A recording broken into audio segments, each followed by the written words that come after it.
¿Se ve bien? Listo, iniciamos. Buenas tardes a todos nuestros seguidores de La Opinión.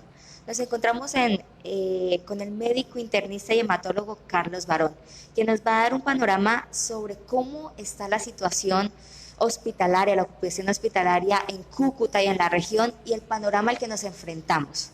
Doctor. Muy buenas tardes. Desafortunadamente la ciudad de Cúcuta está en un caos en la parte hospitalaria y la parte de la comunidad y la convivencia ciudadana.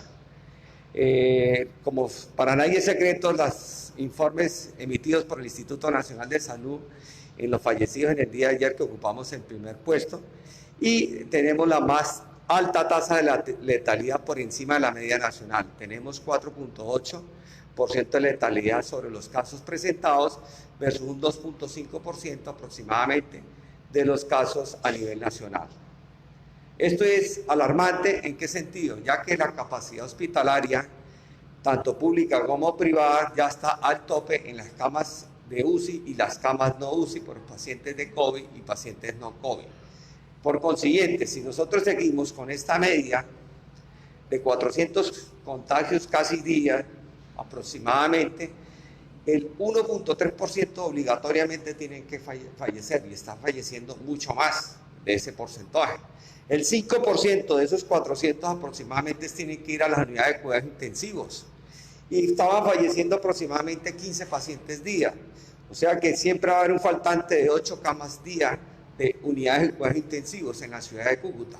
Si eso se mantiene en el tiempo, en el mes de diciembre y enero, todos los santos días, con esos 400 o 350 contagios, ¿qué puede pasar? Hombre, lo que está pasando ya. Hemos visto gente fallecer en las casas donde van ciertas IPS a tomarle las tomas de hisopados nasofaringios post-mortem. Llega un momento que también la gente, si no hay cama hospitalaria y está falleciendo en la casa, el siguiente paso, ¿cuál es? Fallecer en la calle. Entonces, si esto no se suprime, el crecimiento del virus con medidas de bioseguridad bien severas, aplicadas a toda la comunidad, la pandemia nos va a reventar una bomba en la cara a todos los cucuteños. Doctor, ¿cómo se está priorizando las unidades de cuidados intensivos? Es decir, ¿quiénes están yendo a UCI? Los pacientes que van a UCI son pacientes críticamente enfermos, que ya tienen una neumonía y un compromiso multisistémico por la infección. Desafortunadamente, se pudiera hacer algo, pero no se estará haciendo. ¿Por qué? Porque necesitamos tener un reporte de que nos oriente en los estudios de reacción de cadena polimerasa en tiempo real, o sea, la prueba de PCR de SARS-CoV-2, que nos determine y nos diga, este paciente posiblemente se va a complicar. Ejemplo, voy a un ejemplo.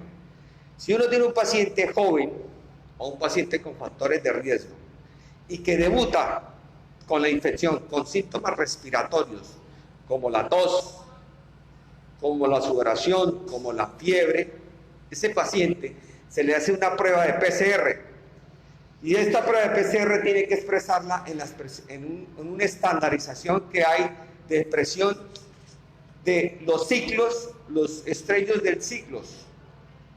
Cuando están por debajo de 20, orienta que el paciente tiene una alta carga viral, que se detectó rápidamente el gen.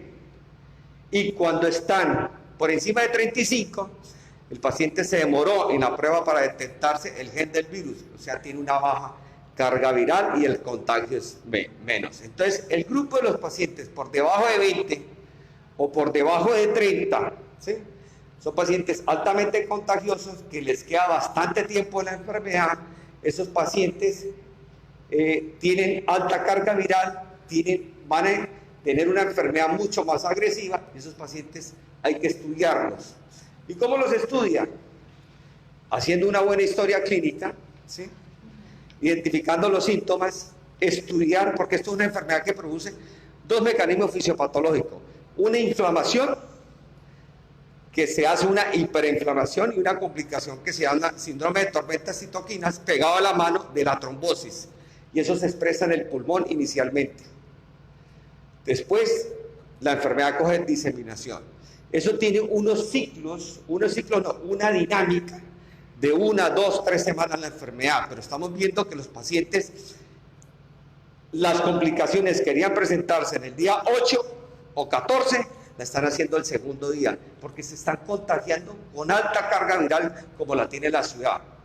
Entonces, esos pacientes hay que hacerles estudios de laboratorio para ver cómo esta paciente, que tiene una linfopenia, lo que está naranja, que tiene la velocidad de cementación globular incrementada, que tiene el fibrinógeno incrementado, aumentado, que el hígado se le está inflamando, que la LDH, que es signo también de inflamación, está incrementado, que la proteína C reactiva está incrementada y que la interleuquina 6 está incrementada. Estos son hallazgos de laboratorio. Esta paciente ya tenía neumonía en fase intersticial, en una fase inicial. ¿Qué hay que hacerle?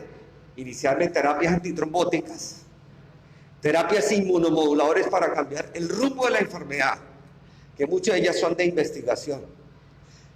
Y así prevenir que estos pacientes entren a cuidados intensivos. Hemos conseguido esos objetivos aquí en la unidad hematológica especializada de una manera obviamente particular, porque estos medicamentos no están en el sistema de seguridad social, pero estamos orientando a ese tipo de pacientes. Cuando el paciente le hacen una prueba de antígeno y lo dejan en el apartamento, quédese allá, aíslese, tómese estas recetas de multivitamínicos, de antiparasitarios como la ivermectina, pero no se le estudia, esos pacientes se complican en su domicilio y pueden fallecer. Tenemos que identificar cuáles pacientes se van a complicar y actuar inmediatamente para prevenir y reducir la mortalidad, haciendo una terapia mucho más efectiva o más dirigida de las complicaciones de la enfermedad del COVID. Doctor, ¿cuál es el grupo poblacional que más afectación tiene con este virus? Obviamente hay un grupo especial, que son los pacientes añosos, mayores de 60 años, 70 años aproximadamente, los pacientes obesos, los pacientes hipertensos, los pacientes diabéticos y los pacientes con cáncer y pacientes inmunosuprimidos. Esos pacientes son los que son más susceptibles, pero recientemente, hace como 3 días, publicaron en Colombia 178 defunciones en un día de gente joven, sin factores de riesgo. Esos individuos muy probablemente se infectaron con altas cargas virales y no se cuidaron. Entonces, esas altas cargas virales, por más de que usted esté joven y bello y su sistema inmunológico intacto, no lo soportan. También se complican y pueden fallecer. ¿Y cómo se contagian? En el desorden, porque se transmiten el virus durante periodos prolongados sin cumplir las medidas de bioseguridad. Ok, doctor.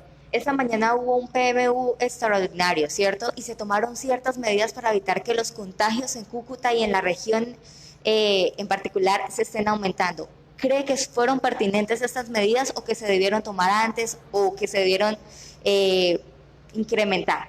Mira, esas medidas, para mí, por el momento fueron oportunas. Para otros fueron demoradas. ¿Y por qué digo esto? Porque los gobernantes no tienen la culpa. La culpa la tiene el ciudadano, los gremios, la responsabilidad tiene los gremios.